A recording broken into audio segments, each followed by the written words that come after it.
ابھی حضرت مفتی تقی عثمانی صاحب دامت برکاتہم نے ایک بیان کیا، اس میں بتایا کہ امام ابو حنیفہ کی کرامت تھی کہ وضو کے پانی سے ان کو گناہ دھلتے ہوئے نظر آتے تھے۔ اس میں وہ مشہور زمانہ فتنہ نے باقاعدہ کہتے لگا کے ہنسائے، وہ اتنے بڑے عالم جن کی حرمین کے ائمہ ان کا احترام کرتے ہیں، اس کا ایک انجینئر مذاق اڑا رہا ہے اتنے بڑے عالم کا، اور ہنس رہا ہے تکبرانہ ہنسی کے ساتھ۔ تمہاری اوقات کیا، تم ان کے تخنے کے برابر نہیں ہو۔ اور نیچے میں نے لوگوں کے کمنٹس دیکھے، سب اس کو اپریشیٹ کر رہے ہیں کہ لگے رہو ان مولویوں کو لگام دے کے رکھو۔ حضرت امام بنی رحمۃ اللہ علیہ کے بارے میں منقول ہے، وضو کرتے تھے لوگ تو ان کو وضو کے پانی کے اندر لوگوں کے اعمال بہتے ہوئے نظر آتے تھے، کہ یہاں پر اعوذ باللہ اس میں چوری نظر آ رہی ہے، اس میں جو ہے غیبت نظر آ رہی ہے، اس میں جھوٹ نظر آ رہا ہے، وہ چلتا ہوا نظر آتا ہے۔ حضرت امام بنی رحمۃ اللہ علیہ کو اللہ تعالیٰ نے یہ کشف کا، اور اسی واسطے امام ابو حنیفہ کا مسئلہ کیا ہے کہ مائع مستعمل ناپاک ہے، وہ اسی لیے کہ آنکھوں سے دیکھ رہے تھے کہ وہ اس میں جو ہے گناہوں کی گندگیاں بہ رہی ہے، تو انہوں نے کہہ دیا کہ مائع مستعمل ناپاک۔ عام مسلمان کے لیے حکم ہے کہ اس کے لیے پردہ پوشی کی جائے، حتیٰ کہ بخاری مسلم میں حدیث ہے کہ اللہ تعالیٰ قیامت والے دن اہل ایمان کو اپنے قریب بلائے گا، ایمان والے مومنین میں سے ایک مومن کو، اور پردہ فرما لے گا، یعنی اس کا اور مخلوق سے پردہ ہو جائے گا، اور اللہ تعالیٰ اسے کہے گا تو نے دنیا میں یہ کیا یہ کیا یہ کیا، یعنی اس کی غلطیاں گنوائے گا، اور وہ گمان کرے گا کہ لو جی مارا گیا میں۔ پھر اللہ تعالیٰ فرمائے گا کہ میں نے دنیا میں بھی تیرے گناہوں پہ پردہ رکھا تھا، اب بھی پردہ رکھوں گا۔ لیکن اس میں الفاظ ہے مومن۔ مومن کا مطلب یہ ہے کہ وہ واقعی دین پہ چلنے والا ہوگا۔ کوئی شخص 100% پرفیکٹ نہیں ہو سکتا، تو اکاؤنٹیبلٹی اس کی بھی ہو جائے گی کہ یار اگرچہ تیرے نیکیاں گناہوں پہ بھاری ہیں، لیکن یہ کام تو نے دنیا میں کیے تھے، تو اللہ تعالیٰ وہ گنوا کے نا بیسیکلی بتائے گا کہ دیکھ میں اگر پکڑنا چاہتا تو اس بات پہ پکڑ سکتا تھا، لیکن درگزر کیا، معاف کر دیا۔ تو معافی کی روش اللہ تعالیٰ اڈاپٹ کرنے والا ہے اور اسی کی ترغیب دلاتا ہے۔ اب مجھے بتائیں، جو اللہ ان کوالٹیز کا مالک ہے، اس کے بارے میں کوئی یہ گمان کر سکتا ہے کہ وہ اللہ کسی عام انسان کو وضو کرتے ہوئے اس کے گناہ دھلتے ہوئے دکھا دے؟ جی، فضائل اعمال میں لکھا ہوا ہے کہ امام حنیفہ رحمۃ اللہ علیہ کے سامنے جو بندہ وضو کرتا تھا نا، تو وضو کرنے سے جو گناہ دھلتے ہیں نا، وہ ان کو نظر آ جاتے تھے کہ اس نے فلاں برائی کی، اس نے زنا کیا، اس نے یہ کیا، اس نے وہ کیا، تو وہ گناہ دھلتے ہوئے نظر آتے تھے۔ یہ گناہ دھلتے ہوئے تو صحابہ کو نظر نہیں آئے۔ اور دوسری بات، یہ ٹیکنیکلی غلط ہے، وضو کرنے سے تو زنا معاف ہی نہیں ہوتا، وضو کرنے سے صرف چھوٹے گناہ معاف ہوتے ہیں، بڑے گناہ تو توبہ سے معاف ہوتے ہیں۔ وضو کرنا یا دنیا کی بڑے سے بڑی بھی کوئی نیکی گناہ کبیرہ سے تو معافی کا نہیں ہوتا۔ بخاری مسلم دونوں میں حدیث ہے کہ اگر بڑے بڑے گناہوں سے بچا جائے تو ایک نماز سے دوسری نماز، ایک رمضان سے دوسرا رمضان، اور ایک جمعے سے دوسرا جمعہ درمیان کے گناہوں کا کفارہ ہے۔ اگر بڑے گناہوں سے بچا جائے تو نماز چھوڑنا تو خود سب سے بڑا گناہ ہے اس روئے ارض کا۔ یہ نہیں ہو سکتا کوئی شخص ایک جمعہ پڑھے ادھر سے اگلا جمعہ پڑھے بھی چلی ساری نمازاں معاف، نہیں۔ حضور نے فرمایا اگر بڑے گناہوں سے بچا جائے تو نماز چھوڑنے سے بڑا گناہ ہی کوئی نہیں ہے۔ لہٰذا درمیان کے گناہ کبھی بھی معاف نہیں ہوں گے جب تک انسان فرائض کے اوپر پابندی اختیار نہیں کرتا اور حرام سے نہیں بچتا۔ نیکیوں سے صرف چھوٹے گناہ معاف ہوتے ہیں۔ پھر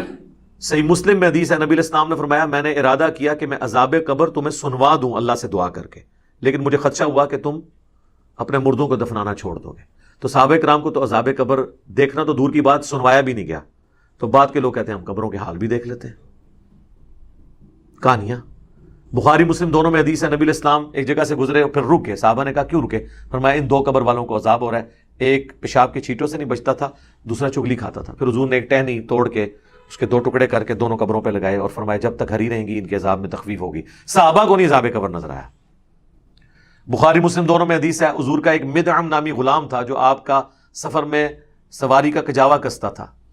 خیبر کے موقع پر ایک نامعلوم تیر اسے لگا اور وہ شہید ہو گیا، اور بخاری مسلم کے الفاظ ہے صحابہ نے کہا کہ اسے شہادت مبارک ہو۔ شہادت مبارک کس کو کہہ رہے تھے؟ صحابی ہو۔ آپ نے فرمایا تم اسے مبارکیں دے رہے ہو اور مجھے اللہ نے دکھایا ہے کہ اس نے صرف ایک چادر چوری کی تھی مال غنیمت کی، اور وہ آگ کی اس کو پہنا دی گئی ہے۔ تو صحابہ کو تو آگ کی چادر نظر نہیں آئی ہے، تو بابوں کو کدھر سے کشف اور یہ چیزیں نظر آ جاتی ہیں؟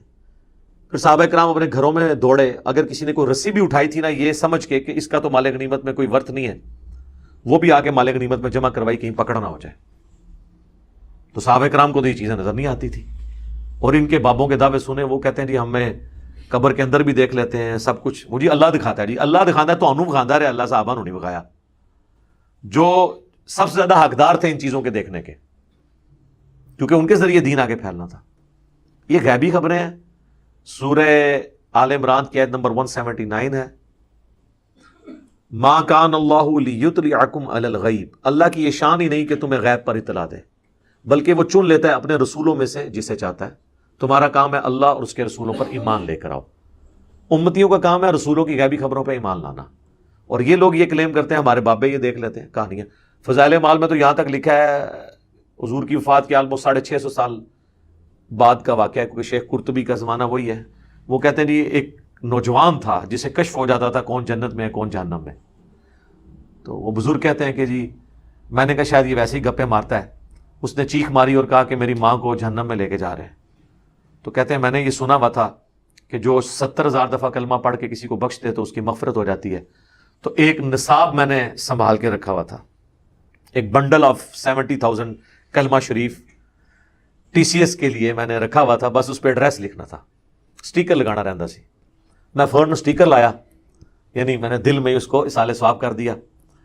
اور کہتے ہیں تھوڑی دیر بعد وہ خوش ہو گیا اور کہنے لگا کہ میری ماں کو بخش دیا گیا۔ تو بزرگ کہتے ہیں کہ اس واقعے سے مجھے 2 فائدے ہوئے، ایک تو مجھے یہ پتا چلا کہ یہ حدیث ٹھیک ہے کہ 70,000 دفعہ کلمہ کسی کو بخشنے سے چاہے انہیں کام چک کے رکھا ہوئے وہ مغفرت ہو جاتی ہے، ٹھیک ہے، اور دوسرا اس کے کشف کی بھی تصدیق ہو گئی کہ واقعی مطلب وہ ٹھیک بول رہا تھا پہلے۔ یار یہ کشف کی تصدیق تو تب ہوگی جب آپ بھی دیکھ رہے ہوں، جو مرضی کو بولتا رہے، اس کے دماغ میں بھی شیطان نے ایک وسوسہ ڈالا، اس کے دماغ میں بھی شیطان نے ایک وسوسہ ڈالا، کوئی انسائٹ کر گیا اور ایک سارے کا سارا معاملہ ہو گیا۔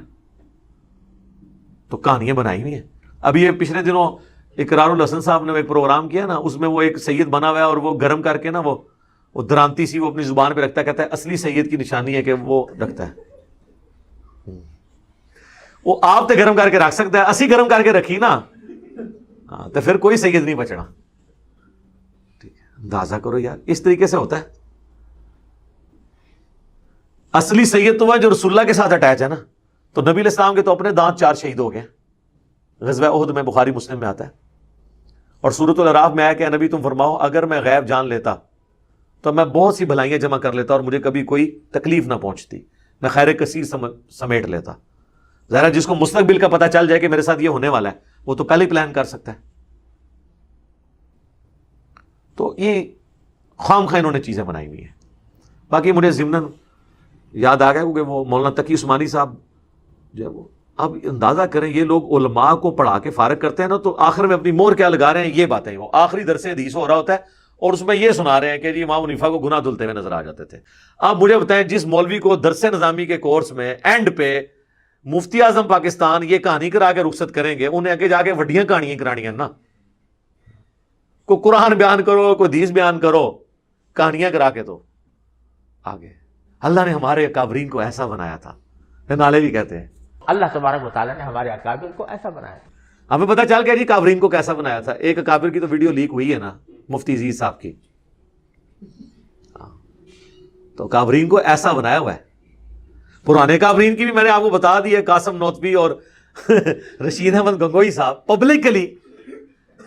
تو وہ آپ نے سن نہیں لیا۔ اللہ نے ایسا بنایا تھا جی ان کے کابرین کو، مزے لیں ان کے کابرین کے۔ میں اکثر کہتا ہوں کہ لوگوں کو تو اپنی اولاد کے برے کرتوتوں کی وجہ سے منہ چھپانا پڑتا ہے، اور مولوی وہ ہیں کہ ان کو اپنے بزرگوں کے کرتوتوں کی وجہ سے منہ چھپانا پڑتا ہے۔